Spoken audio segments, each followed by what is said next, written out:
오늘 본문은 제자들을 향한 예수님의 고별담화 중에서도 마지막에 해당하는 말씀입니다. 예수님은 지금까지 제자들을 향해서 많은 위로와 격려의 말씀을 해주셨습니다.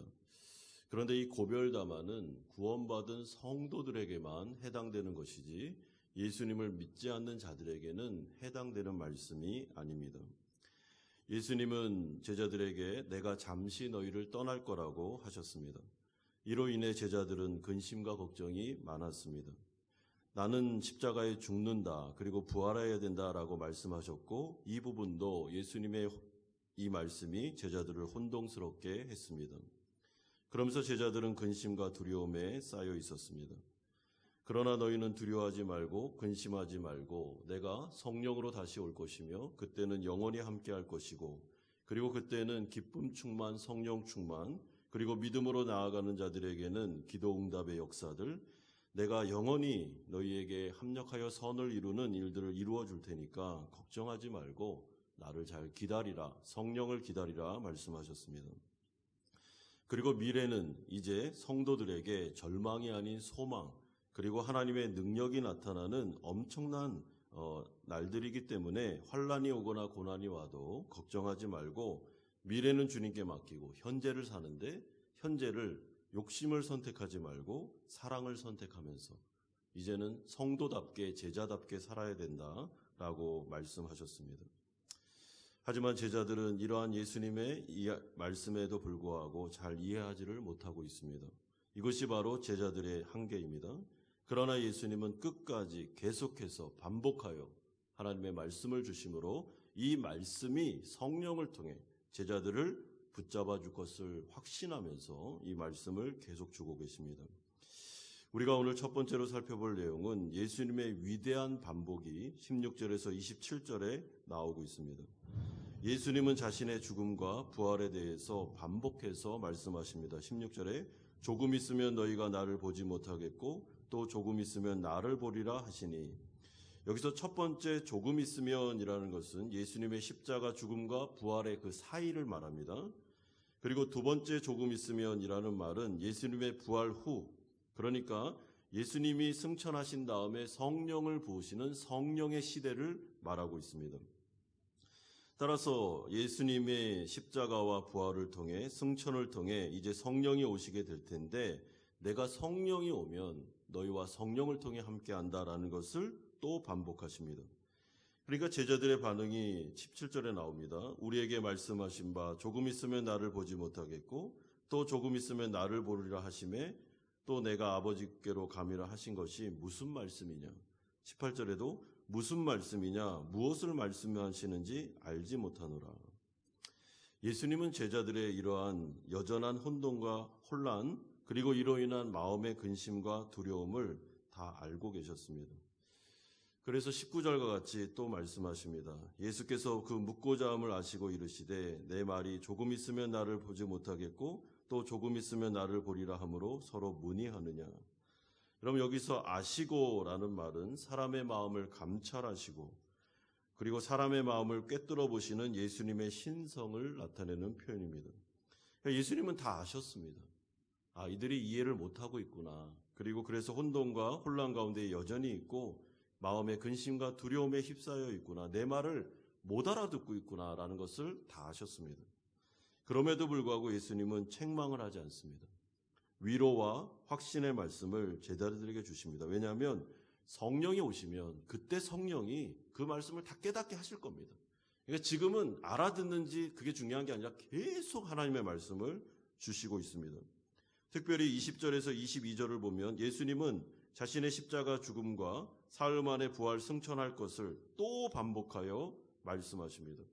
그때는 잠깐 애통과 근심의 시간이 있었겠지만 걱정하지 마라. 곧 기쁨의 날이 온다라고 말씀하십니다.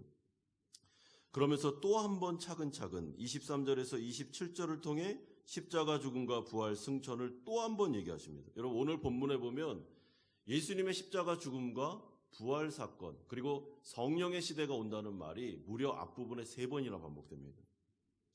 그러면서 예수님은 23절에서 24절을 통해 기도 응답의 축복을 또 반복하십니다. 23절 보십시오. 그날에는 너희가 무엇이든지 아버지께 구하는 것을 내 이름으로 주시리라. 24절에 지금까지는 너희가 내 이름으로 아무것도 구하지 아니하였으나 구하라.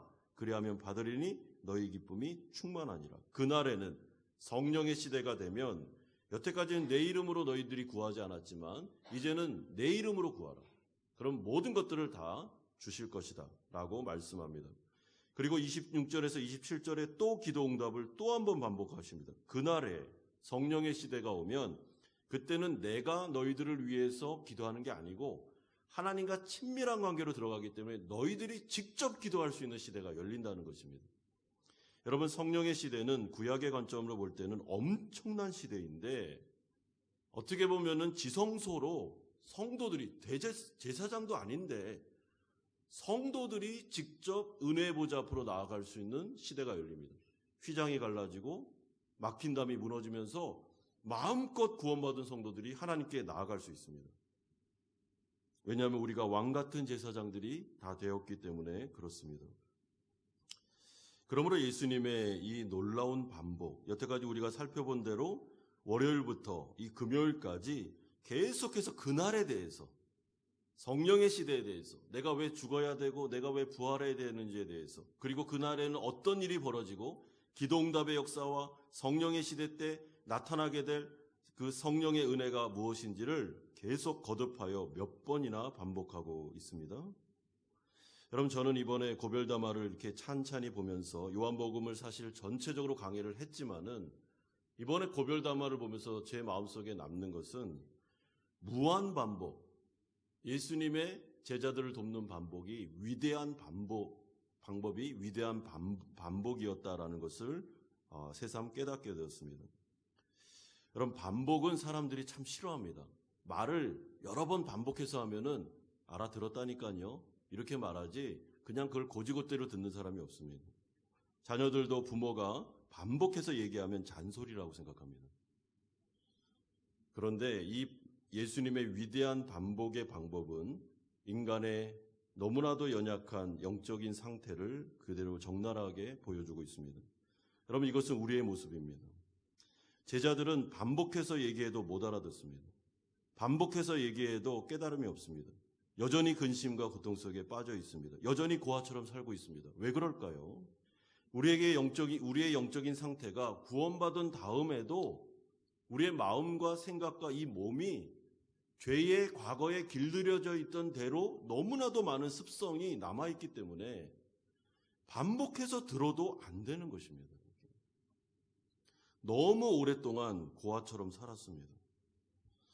여러분, 마치 어떤 양부모가 고아원에서 한 아이를 입양했습니다.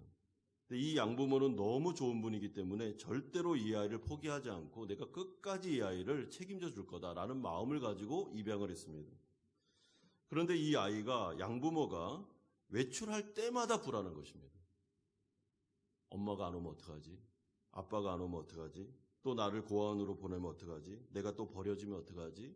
늘 그래서 그 방에 웅크리고 앉아가지고 늘 수심에 빠져서, 근심에 빠져서 부모가 나를 버리면 어떡하지? 라고 하고 있다면 그 양부모가 이 아이를 어떻게 도와줘야 되겠습니까? 제 생각에는 위대한 반복밖에 없습니다.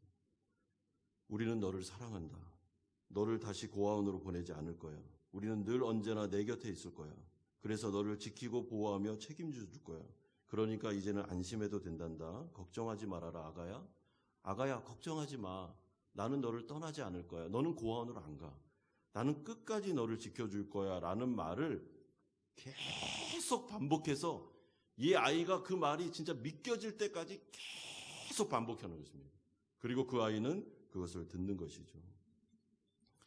여러분, 우리의 영적인 상태가 이렇습니다. 죄로 인해 하나님과의 관계가 끊어진 다음에 죄가 우리를 불법적으로 장악하고 사탄이 우리에게 거짓말을 너무나도 많이 해놨기 때문에 하나님은 너희를 미워하신다. 하나님은 좋은 분이 아니야. 선한 목자가 아니라니까. 이 말을 수도 없이 들었고 세상 속에서 세상의 메시지, 그 성경적인 메시지가 아닌 메시지를 너무 많이 들었고 우리 몸이 죄에 길들여져 있기 때문에 아무리 얘기를 해도 의심하고 걱정하고 불안해하고 늘 고아처럼 그렇게 사는 것입니다. 제자들의 모습이 이와 같았습니다. 예수님 뭐라 그럽니까? 걱정하지 마라. 두려워하지 마. 안 떠난다니까. 너희들하고 영원히 갈 거야. 이 영생이라는 것은 내가 너희를 버려두는 게 아니란다. 내가 십자가에 죽는 건 너희를 위한 것이야. 너희들에게 성령의 시대가 올 거다. 그리고 너희들은 정말 아름다운 인생을 살아갈 거야. 걱정하지 마라. 수도 없이 반복해 주십니다. 여러분, 우리가 우리 자신에 대해서 자신하시면 안 됩니다. 나는 다 안다. 나는 이제 완벽해. 나는 완전히 믿음으로 살 수 있다니까. 여러분, 넘어집니다. 그 사람. 섰는 줄 생각하십니까? 바로 넘어질 겁니다. 우리는 무한 반복되는 하나님의 말씀을 들어야 됩니다. 교회는 계속해서 사랑의 메시지, 복음을 들려드려야 됩니다. 성도들이 매 예배마다 올 때마다 복음, 좋은 소식. 하나님은 사랑이십니다. 하나님은 여러분들을 사랑하십니다. 독생자를 주셨습니다. 죽기까지 우리를 사랑하십니다. 절대 우리 포기하지 않습니다. 우리 하나님 나라 백성 되면은 영생을 얻을 것이며, 그리고 하나님께서 우리를 견인하여 영원한 세상으로 가게 될 것입니다. 고난과 환난이 올 때 주님 우리와 동행하십니다. 우리에게 힘을 주십니다. 평안을 주십니다. 무한 반복되는 복음을 들으셔야 됩니다. 복음이 아니라 가짜 복음을 들으면 계속 마음이 어려워집니다. 그리고 불안해집니다. 뭐 해야 잘해주고, 하나님은 뭘 잘해야지만 우리에게 선을 베풀어주고, 내가 뭘 좀 못하면 벌 내리고 맨날 혼내고, 이런 이야기를 무한적으로 들으면 늘 두려워하고 늘 걱정하죠. 그래서 예배 한번 빠지면 얼마나 불안한지. 일상을 못 삽니다. 율법주의입니다. 사랑하는 성도 여러분, 오늘 이 고별담의 마지막, 무한적으로 반복하는 이 고별담을 통해서 성도님들이 이번에 특별 새벽 기도회를 딱 마치고 마음속에 한 가지는 딱 심으셔야 됩니다. 내가 예수를 믿었고 하나님 나라 백성이 되면 하나님은 나를 떠나지 않는다. 나를 버리지 않는다. 나는 고아가 아니고 나는 반드시 하나님께서 영생으로 나를 인도해 주신다라는 확신을 마음에 확 새기셔야 됩니다. 두 번째로는 예수님의 위대한 선언이 28절에서 33절에 나옵니다. 예수님이 다시 한번 마지막으로 28절에 말씀하십니다. 내가 아버지에게서 나와 세상에 왔고 다시 세상을 떠나 아버지께로 가노라 하시니. 그러니까 제자들이 이렇게 반응합니다. 30절에 우리가 지금에야 주께서 모든 것을 아시고 또 사람의 물음을 기다리지 않는 줄 아나이다. 이로써 하나님께로부터 나오심을 우리가 믿사옵나이다. 우리가 이제야 알겠습니다. 이제야 믿겠습니다. 라고 고백합니다. 예수님이 어떻게 반응합니까? 31절 보세요. 이제는 너희가 믿느냐? 보라, 너희가 다 각각 제 곳으로 흩어지고 나를 혼자 둘 때가 오나니 벌써 왔도다. 그러나 내가 혼자 있는 것이 아니라 아버지께서 나와 함께 계시느니라. 그러면 이 말은 제자들을 향해서 예수님이 그들의 마음을 꿰뚫어 보고 계시면서 말씀하시는 안타까운 표현입니다. 너희가 믿느냐? 이 말은 너희가 믿기는 뭘 믿느냐라는 말입니다. 왜냐하면 제자들은 믿습니다 라고 해놓고 예수님을 십자가 앞에서 배신하고 흩어지고 도망가고 할 사람들이기 때문에 그렇습니다. 예수님을 믿겠습니다. 끝까지 믿겠습니다 하고 베드로는 예수님을 모른다고 부인했으며 제자들은 다 흩어졌습니다. 그러니까 주님이 지금 제자들에게 하는 말이 모르면 모른다고 하라는 것입니다. 그리고 그냥 정직하게, 그리고 이 말씀을 그냥 겸손하게 좀 들으라는 것이죠. 뭔가 내가 할 수 있습니다 이렇게 말하지 말고, 내가 보니까 지금은 아니야. 성령의 시대가 와야 되니까 말씀을 잘 듣고 겸손함으로 성령 의지해서 그 환난의 때가 온다고 하셨으니까 기도함으로 이겨내겠구나라는 생각을 해라라고 강조하고 있습니다. 그리고 겟세마네 기도가 시작되죠. 제자들이 어떻게 합니까? 겟세마네 기도에서 실패합니다. 기도하지 않습니다. 계속 잡니다. 기도에 실패하는 모습을 보면 이들은 이해를 못했습니다. 지금 어떤 환난의 때가 오는지를 잘 모르고 있는 것이죠. 예수님께서 안타까워하시며 이들을 붙잡아주고 위로하시면서 또 이 말씀으로 이 고별담화를 마치시는데 33절에 말씀하십니다. 이것을 너희에게 이르는 것은 너희로 내 안에서 평안을 누리게 하려 함이라. 세상에서는 너희가 환난을 당하나 담대하라. 내가 세상을 이겼노라. 여러분, 예수님이 내가 세상을 이겼다라고 말씀하시는데 요한복음에 보면은 세상은 어둠과 죄와 사탄이 불법적으로 장악한 곳을 세상이라고 표현하고 있습니다. 따라서 이 말씀은 내가 세상을 이겼다라는 말씀은 내가 죄를 이겼다, 내가 사탄을 이겼다라는 말씀과 동일합니다. 그렇다면 예수님은 어떤 방식으로 죄와 사탄을 이기셨습니까? 십자가의 죽음과 부활을 통해 이기심으로 부활의 첫 열매가 되시는 방식으로 이기셨습니다. 그런 후에 이 부활의 승리를 예수 믿는 자들에게도 그대로 선물로 주시고 계십니다. 그러므로 예수님께서 내가 세상을 이겼다, 죄를 이겼다, 사탄을 이겼다라는 말은 내가 죽음을 정복했다라는 의미입니다. 그러면서 성도들에게 요한복음 15장 25절에서 26절에 말씀하는 것처럼 나는 부활이요 생명이니 나를 믿는 자는 죽어도 살겠고 무릇 살아서 나를 믿는 자는 영원히 죽지 아니하리니 네가 이것을 믿느냐라고 말씀하신 것처럼 이 말씀은 제자들에게 예수님이 주시는 확신인데 내가 세상을 이겼고 죄를 이겼고 죽음을 이겼고 사탄을 이겼기 때문에 너희들도 죽음을 이겼다라는 말씀을 해주고 있습니다.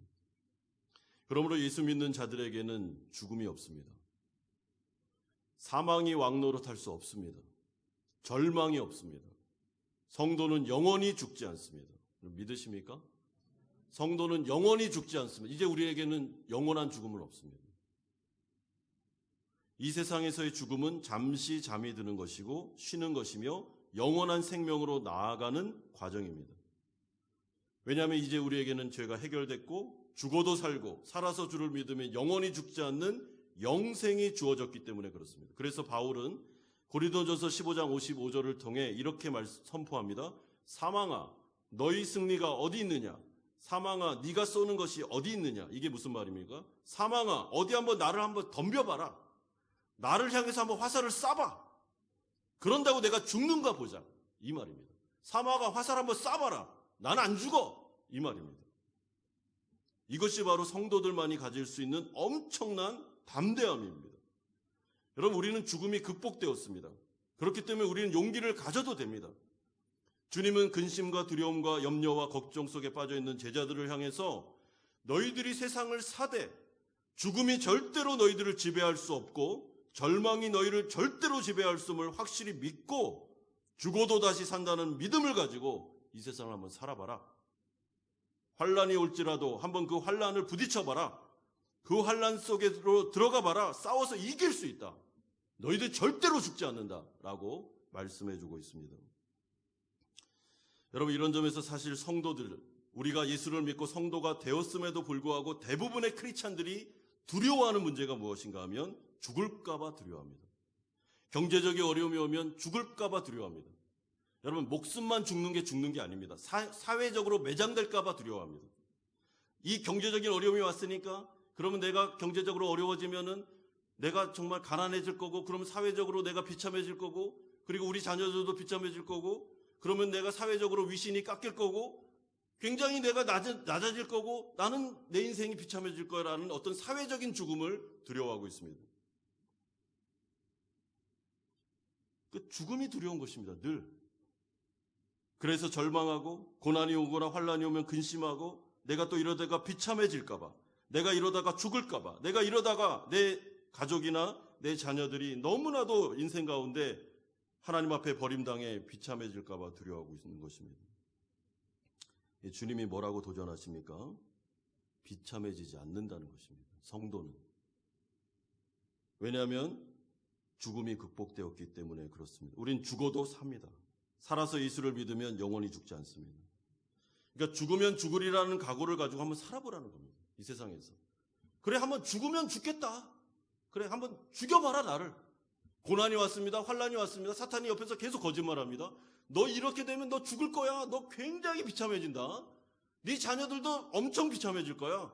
그러면 딱 한마디 하라는 겁니다. 그래 죽여봐. 죽여봐라. 나 안 죽어.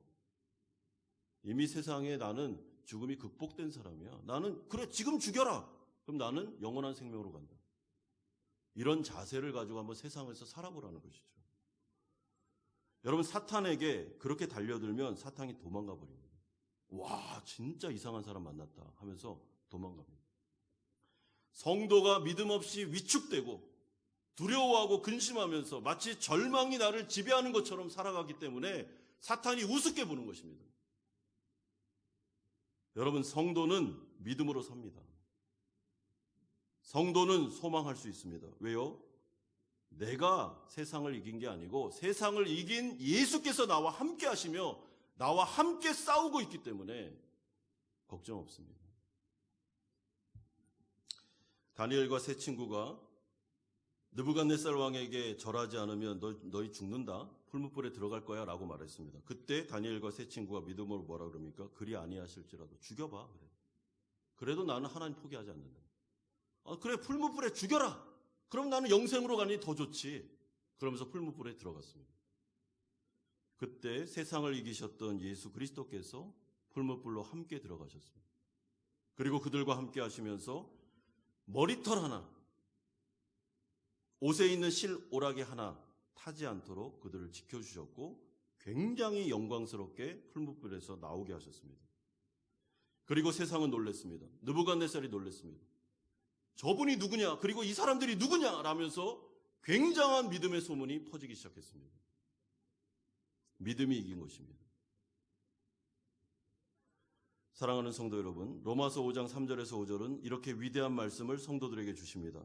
다만 이뿐 아니라 우리가 환난 중에도 즐거워하나니 이는 환난은 인내를, 인내는 연단을, 연단은 소망을 이루는 줄 알미로다.